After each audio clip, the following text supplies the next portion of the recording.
अस्सलाम वालेकुम स्टूडेंट्स, आज हम 9th class chemistry chapter number 6 के एक इम्पॉर्टेंट डिफरेंस को पढ़ने जा रहे हैं। ये इम्पॉर्टेंट डिफरेंस आपसे बहुत ज़्यादा पेपर के अंदर पूछा जा सकता है, हत्ता कि ये वाला डिफरेंस आपको इंटरमीडिएट के क्वेश्चन पेपर के अंदर भी नज़र आएगा। तो आइए हम अपने 9th के लेवल पर इस डिफरेंस को समझ लेते हैं और फिर बाद में इसको याद भी कर लेंगे। चलें, तो आपके पास जो डिफरेंस है वो है क्रिस्टलाइन सॉलिड्स का और एमोर्फस सॉलिड्स का। अब क्रिस्टलाइन सॉलिड्स क्या होते हैं, पहला डिफरेंस जो हमने दिया है वो उनकी डेफिनेशन का ही दिया है कि ये वो सॉलिड्स होते हैं जिनके पास डेफिनेट ज्योमेट्रिकल शेप होती है। अब ये डेफिनेट ज्योमेट्रिकल शेप क्या होती है, वो ज्योमेट्रिकल शेप यानी जिसका कोई नाम हो, जैसे स्क्वायर है, रेक्टेंगल है, तो ये तमाम की तमाम शेप्स आपके पास ज्योमेट्रिकल शेप्स कहलाती हैं।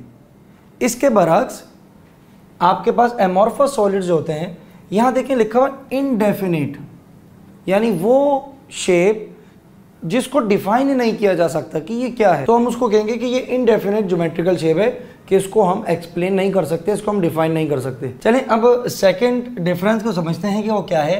लिखा है कि they have highly ordered 3 dimensional arrangement of particles, यानी क्रिस्टलाइन सॉलिड के अंदर जैसा कि आपको ये एक शेप नज़र आ रहा है, इसके अंदर जो पार्टिकल्स हैं वो 3D स्ट्रक्चर के अंदर बिल्कुल परफेक्टली और बिल्कुल मैनर्ड हाईली ऑर्डर्ड अरेंज हुए हैं, यानी कहीं आपको कोई भूल चूक नज़र नहीं आ रही होगी, कोई इसमें बेतरतीबी नज़र नहीं आ रही होगी। सारे पार्टिकल्स क्रिस्टलाइन सॉलिड के अंदर बिल्कुल एक्यूरेट मैनर पर अरेंज किए जाते हैं, जबकि जो एमोर्फस सॉलिड होता है इसके अंदर आप कह लें कि बेतरतीब, उल्टे सीधे कहीं भी पार्टिकल जो हैं आपको 3D स्ट्रक्चर के अंदर नज़र आएंगे, जो आपके सामने एक एग्जांपल बना के शो की हुई है। इसके बाद अगर इनके मेल्टिंग पॉइंट और बॉइलिंग पॉइंट की बात करें तो क्रिस्टलाइन स्ट्रक्चर जो हैं वो बहुत शार्प मेल्टिंग और बॉइलिंग पॉइंट रखते हैं।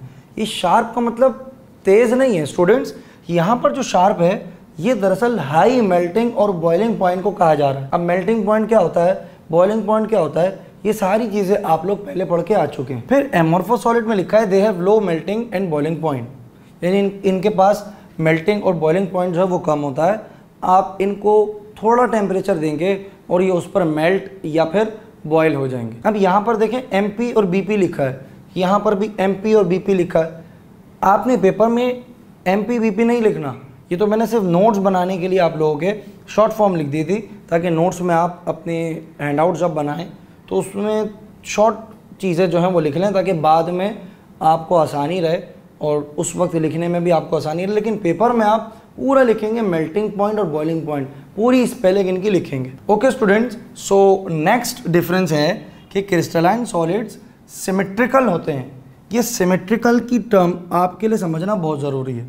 देखिए सिमेट्री क्या होती है, जैसे आपके पास ये एक ज्योमेट्रिकल शेप है, तो स्टूडेंट्स अगर मैं आपसे ये कहूँ कि जो आपके सामने एक ज्योमेट्रिकल शेप है, आप इसको इस तरह से कट करें, इस मैनर में कट करें कि हमारे पास 2 मिरर इमेजेस सिमिलर जो हैं वो आ जाएं, तो आप क्या करेंगे, या तो आप इसको इस एक्सिस पे रख के कट करेंगे, ये दोनों आपके पास जो इमेजेस हों वो मिरर हों और सिमिलर हों, या फिर आप इसको इस एक्सिस पे रख के कट करेंगे। इसके अलावा अगर आप इसको यहाँ से कट करना चाहें या यहाँ से कट करना चाहें तो आपके पास मिरर इमेजेस नहीं बनेंगी। लेकिन ये जो 2 मैंने एक्सिस बताए हैं आपको, ये 2 पर्टिकुलर पॉइंट्स बताए हैं इसके अंदर, इधर से आपके पास मिरर इमेजेस प्रोड्यूस हो रही हैं। तो मैं ये कहूँगा कि ये जो ज्योमेट्रिकल शेप है, ये जो ज्योमेट्रिकल स्ट्रक्चर है, ये सिमेट्रिकल है, यानी इसमें कुछ ऐसे पर्टिकुलर एक्सिस हैं जहाँ से अगर इस शेप को कट किया जाए तो मिरर इमेजेस बआसानी प्रोड्यूस हो जाएंगी।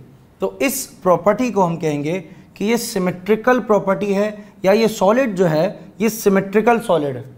इसके बरक्स जो एमोर्फस सॉलिड्स हैं वो एसिमेट्रिकल हैं, यानी इनके अंदर कोई ऐसा एक्सिस नहीं होता कि जहाँ से कट करके मिरर इमेजेस हैं, भले यहाँ से करें, यहाँ से करें, या जहाँ से आपकी मर्जी है वहाँ से करें।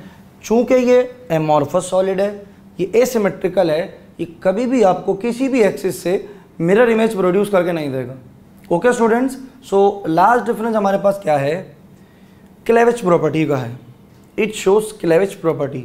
अब ये क्लेविज का लफ्ज़ आपके लिए समझना बहुत ज़रूरी है। देखिए ये एक आपके पास एक पीस है सॉलिड का, आपने उसको यहाँ से कट किया, नाइफ से कर लें आप, एक्स से कर लें आप, वो आपकी मर्ज़ी है। आपने बहरहाल इसको कट कर दिया। तो अब देखें कट करने के बाद आपको यहाँ पर और यहाँ पर जो कट पीस नज़र आ रहे हैं बिल्कुल परफेक्टली तौर पर कटिंग हो रही है और इधर शार्प एजेस बने हुए नज़र आएंगे। तो क्लेविज प्रॉपर्टी क्या हुई कि जब आप उस सॉलिड को कट करें तो उनमें शार्प एजेस बन जाएं। इसके बजाय एमॉर्फस सॉलिड क्लेविज प्रॉपर्टी शो नहीं करते। यानी जब भी आप एमॉर्फस सॉलिड्स को कट करेंगे तो आप देखें इसमें एजेस नहीं बनेंगे, शार्प एजेस नहीं बन रहे, बल्कि रफ सरफेसेस आपको नज़र आएंगी। तो ये क्लेविज प्रॉपर्टी चूँकि शो नहीं करता, इसीलिए जब आप इसको कट करेंगे तो ये क्लेविज प्रॉपर्टी नहीं देगा। तो स्टूडेंट्स ये आपके सामने 5 इंपॉर्टेंट डिफरेंसेस थे क्रिस्टलाइन और एमॉर्फस सॉलिड के दरमियान। उम्मीद करता हूँ आप लोगों को ये डिफरेंसेस अच्छे से समझ आए होंगे और समझने के बाद इसको अच्छे से मेमोराइज कर लीजिएगा, क्योंकि पेपर के पॉइंट ऑफ व्यू से ये बहुत इंपॉर्टेंट है। तो मिलते हैं अपनी नेक्स्ट वीडियो के अंदर। Till then keep learning and keep practising.